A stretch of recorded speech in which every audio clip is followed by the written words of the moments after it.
Welcome to Rom Wills Money Matters. Take time to research a business you want to start. I'm gonna tell you what, whenever you're in business, I don't care how much talent you got, how much you love the business, don't just jump into a business.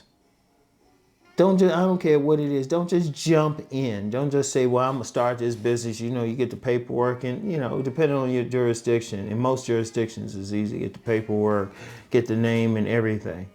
You need to research that business. You need to make sure, you need to see, okay, is there a customer base? First of all, research the demographics.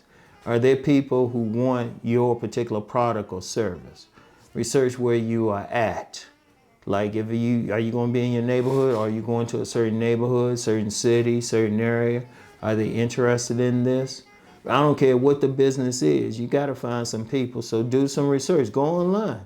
All you have to do, look, it's easy now. All you have to do is just type something in and say, okay, how many people make it? What's the, like you can get like, typically you can get like global reports, business reports, everything. You can even look up, like if you are selling to a certain jurisdiction or a certain group of people, at least racially, you can know what you're selling, at least racially. Because all you had to do is you can look up, there's plenty of maps, plenty of like visible maps. It'll show who's in, It'll show who's in your area, what race of people.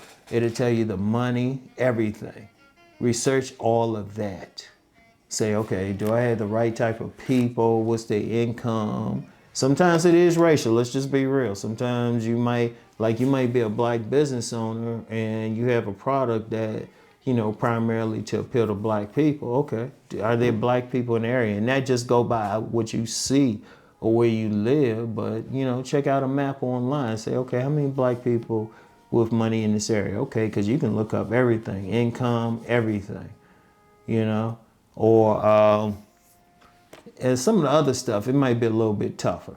I mean, in fact, but like with major companies, they got, they'll break down everybody in the neighborhood, but they charging like 4 and 5 figures for their reports, but it'd be worth it. Major corporations will do that. Like I said that before, when you see a store going up in a certain area, rest assured they researched it. In most cases, there was supposed to be an Amazon store that went up a few miles, that was supposed to go up. It was built and everything, and Amazon pulled back. Now the space is sitting empty. That's a big old space too. I don't know what'll be done with it, but you got to research it. You got to research it. If you say you want to do dogs, you have a business that's catering to dogs, maybe cleaning dogs or something. How many people in your area, as best as possible, try to find out how many people in your area actually has a dog.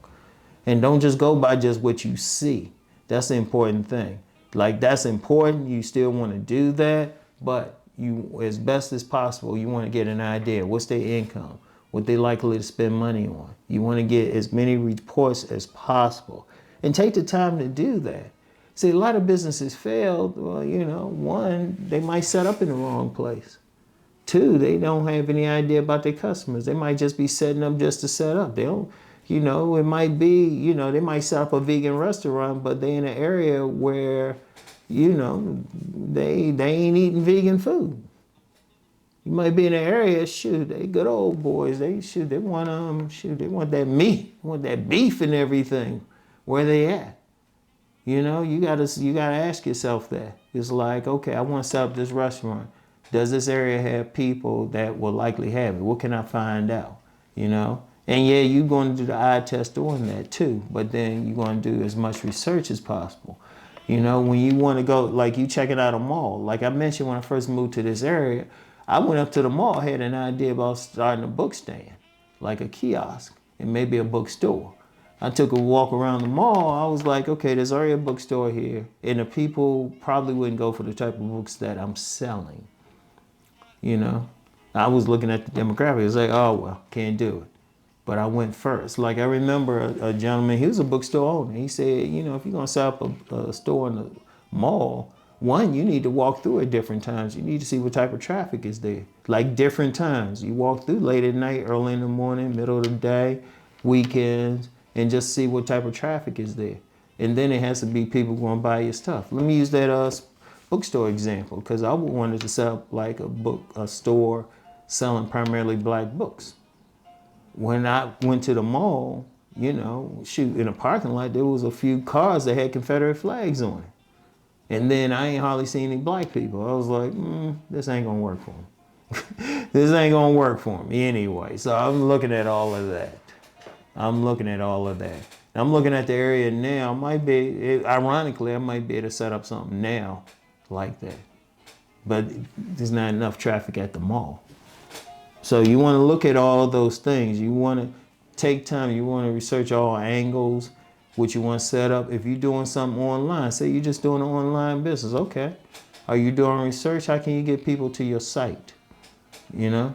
And I know people say, well, I'll get on TikTok, I'll get on IG. Okay, even then, you still research. How well do the ads work?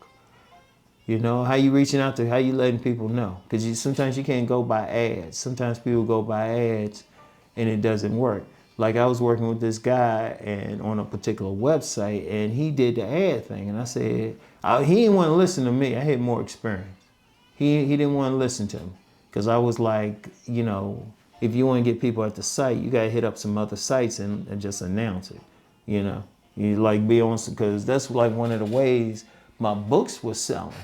I just went on one of those like man gets women's sites and say, hey, yeah, check out this book. Pretend I was somebody else. Hey, yeah, check out this book by this guy, Rom Wills. It was a pretty good book. One guy did it. Ironically, he came back right away, didn't really like it. But then other people checked it out and it became a word of mouth phenomenon. But that's how I did it. I did the research. I said, okay, who I want to get the book to? Let me find them. Even when you're doing online. But you got to do the research. A lot of people don't research stuff. It ain't so much that their stuff won't sell, but you got to be in the right area. If you have a brick and mortar, you got to have a store in the right area. If you online, you got to know where you're going to advertise that book at. Or not book, but your product, your service, you know? Whatever you have, if it's online. If you got certain products, okay, what are you doing to get people to your site to buy, you know? You know, you might have to look into affiliates. Maybe have other people say, okay, I'm gonna give you a certain amount of money if you advertise this on your site. You gotta look into it. You gotta look into all angles on how you're going to sell your product or your service. But you have to do the research. Ain't no ifs, ands, and buts about it. If you just jump in blindly, you might make it off some luck, but you probably have a better chance of winning the lottery. Research it thoroughly. Know where you at, who you talking to, and everything. You want to do that. That's very important. Very important. So anyway, take time to research a business you want to start. No ifs, ands, and buts. All right? So that's all I have for now. You know the deal. Let's go make that money.